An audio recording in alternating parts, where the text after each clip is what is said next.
Norwegian CEO Harry Sommer. Our Contessa Brewer brings us that. And Contessa, we appreciate it. There is just so much going on right now. It's great to hear from Harry. Welcome. Yeah, it's been really interesting, Kelly, because here we are, Harry, at C-Trade, which is the cruise industry's big conference, and you and your competitor CEOs were on stage today. Basically, the consensus is tariffs are not an immediate impact on supply chain. And are you susceptible to recession? Yes, but resilient. That being said, you're just off an earnings call where you said, look, 2025 is looking great. We've got all these forward bookings. How are you feeling about consumer sentiment, given all the changes that we're seeing in the markets? I think, you said a lot of things. I'm going to try to unpack them to the best of my ability. We think at the forefront that cruising represents a fantastic value.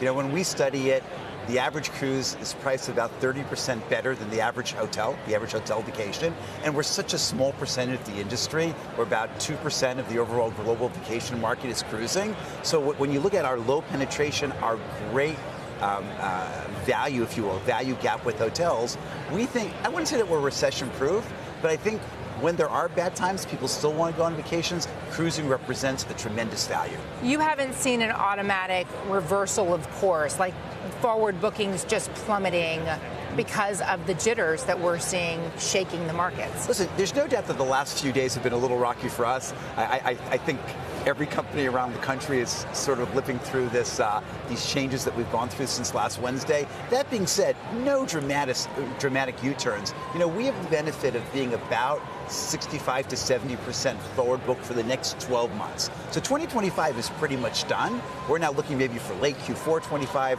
early 26 for bookings. We have time to be patient, and we will be patient. There's a lot of talk this week about America bringing manufacturing back to the United States. We used to be a big shipbuilding country, and we're not anymore. You're launching a new ship this week, built in Italy.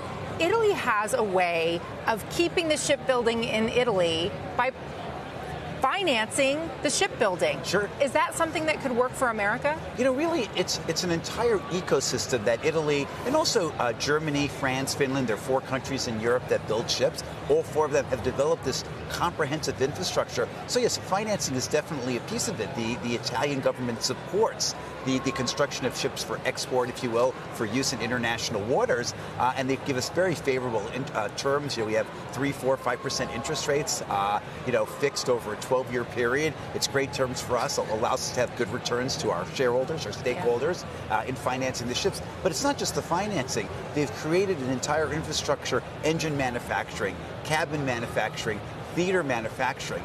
The United States can get into these things, but I want to be clear, it takes years to develop that type of talented infrastructure. So it's possible that we need to embark on a multi-year, perhaps multi-decade path. You mentioned the pandemic on stage today, said very dark.